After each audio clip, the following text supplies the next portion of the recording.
Okay guys, unloaded 6 cars. Ready na. Alis tayo dito sa Best Prem. Punta na tayo ng Germany.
Morning guys! Kamusta kayo mga ka-journeys? Welcome back sa ating channel para sa ating bagong episode.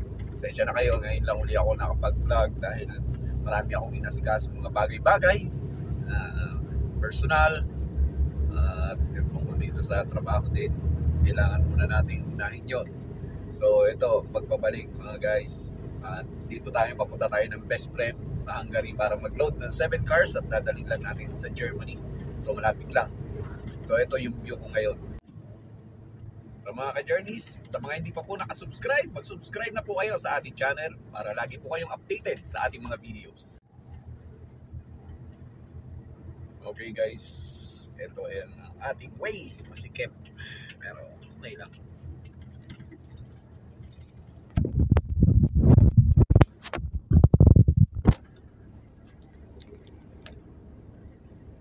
Okay guys, yan ang ating dinaanan.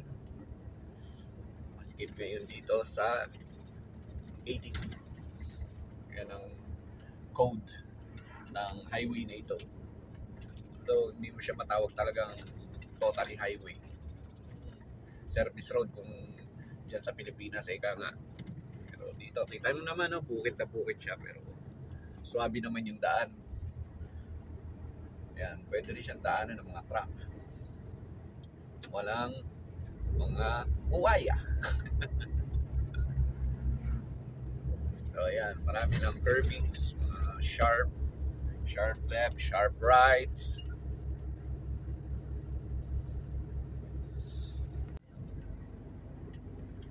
Kanina mga ka-journeys, pag-start ko ng biyahe, mga 6 o'clock in the morning, nakita ko yung temperature dito sa may way ng Best Prem na to sa 82.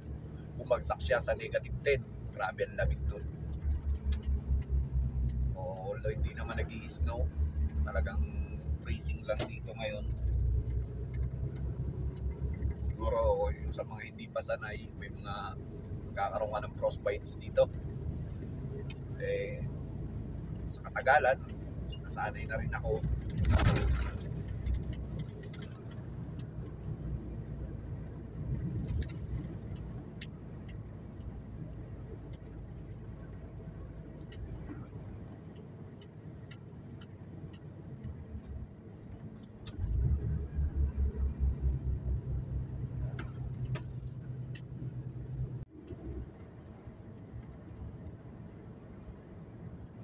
Kaya mga ka-journeys, ang ating dinaraanan ngayon,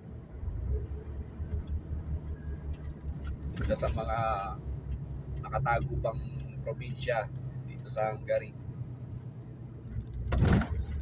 Maganda pa yung nature dito, nadaanan ko kanina, yung mga sigsag na akala mo nasa atimunan ka, pero maganda ang sigsag nila dito kahit masikip.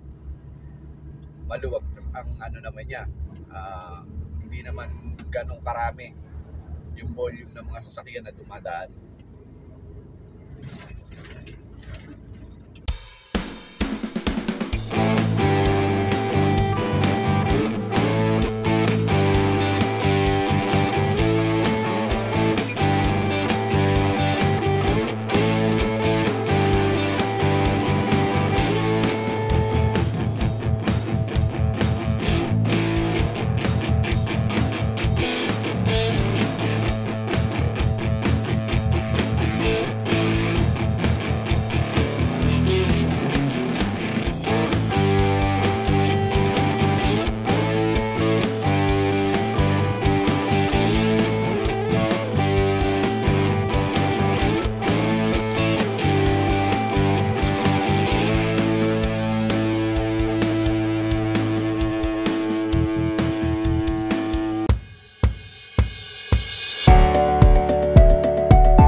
pick-up location. Yan, Volkswagen Ring Auto House.